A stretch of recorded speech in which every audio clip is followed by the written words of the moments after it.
सटीना और डाले ला जबरी रंगवा जीजा हमसे सटीना।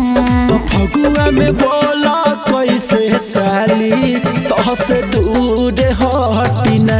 तो फगुआ में बोला कैसे साली तोहसे दूर हटिना। आवा ना हो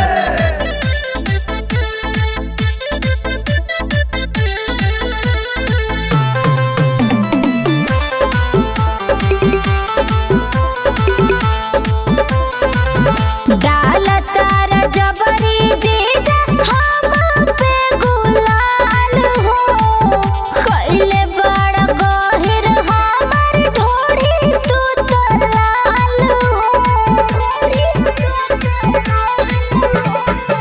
फगुआ में मजा साली तबे तो आवेला जीजा हो साली के रंगवा लगावेला।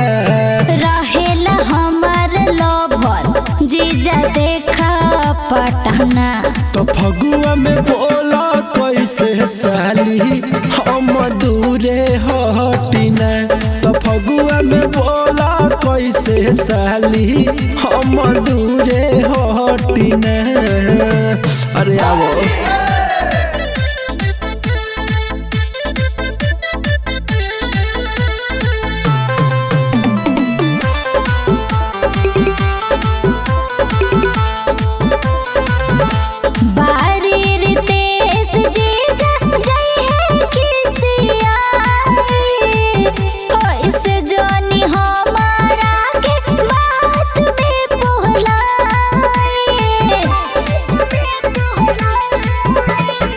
सालो भर पे कदी न घरे हम तो आई बोल साली तब कैसे न लगाई। हर डाले ला रंगवा जीजा तू लटी पलटी ना।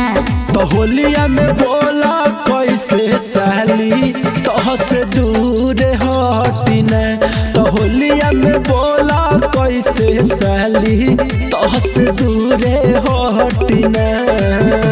ना माने तो लगा नहीं। अरे हम तो लगई के करम हो।